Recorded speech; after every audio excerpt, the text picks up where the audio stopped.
MLB scoreboard. Oh, come on. Where is it? The Rays are everywhere. MLB scores. Okay. Dude, the Rays are where it's at, man. They're taking off. Yeah. What a story they are. I mean, really, that's what I mean. Oh, jeez. I don't know if I want to read this score on air. Let's just pretend this series didn't happen. Cubs 7, Birds 1. It's over. It's over. Cubs win 7-1. They take the series. At least Birds didn't get swept at home. And they've made a pretty good run for their money. Yeah. I mean, every time they played 6 times now. Is that right? I'm not sure. 6 or 7 times. I think they're about even on wins apiece. So. Okay. Not bad then. And that puts it back to 3.5. Yeah. So And that's Birds doable are still. by all means. Oh yeah. No, that's doable for sure. But and here's the thing about baseball. It's doable for any team in the Central. You know, honestly, I mean, Pittsburgh is 12 games back. I mean, that literally what that means, and it's not going to happen because Pittsburgh's not a good team. But they're only 12 games behind the Cubs. So if the Pirates get hot in the second half of the season, go on a 6-game tear, Cubs get cold, lose 6 in a row. That's it. That's all the ground that needs to get made up, and they're tied.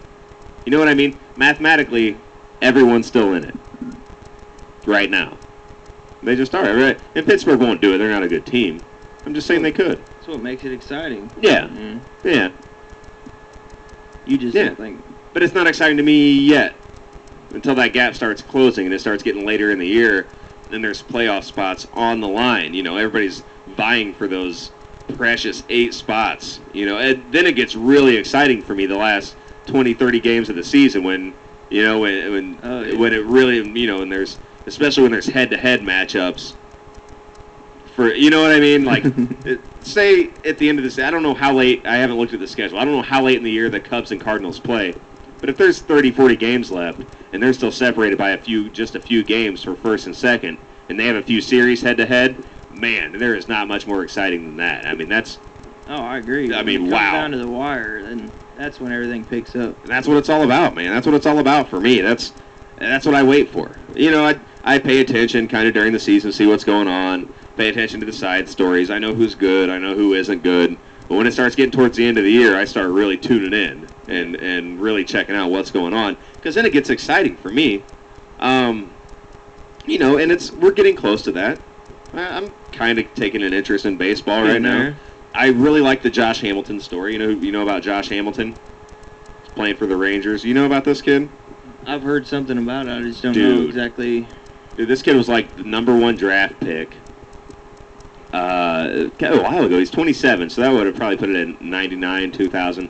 #1 draft pick. And he was like a real church-going guy in school and stuff. He was a really, really high-character guy. He actually got picked over Beckett, I think. Josh Beckett.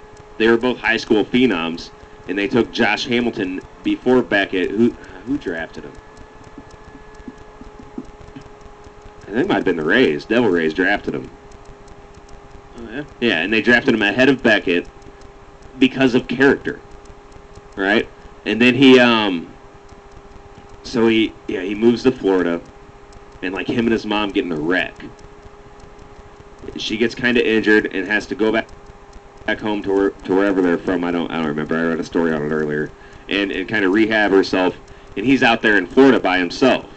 Well, he goes to get a tattoo at a tattoo parlor, and ends up being friends with some of the people there. And he starts getting more tattoos and hanging out there more and more. And they start getting him into drugs, specifically cocaine, lots of alcohol, lots of coke. He starts failing drug tests for the MLB, getting suspended, and he gets really, really bad. Like he's like a 6'3", 6'4", 220, 230, right? He's a hoss. He was down to 180, just all strung out on blow. He had been banned from the league for like 4 years. This is a guy #1 pick.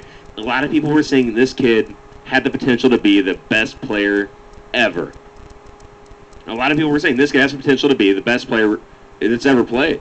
He had those kind of tools.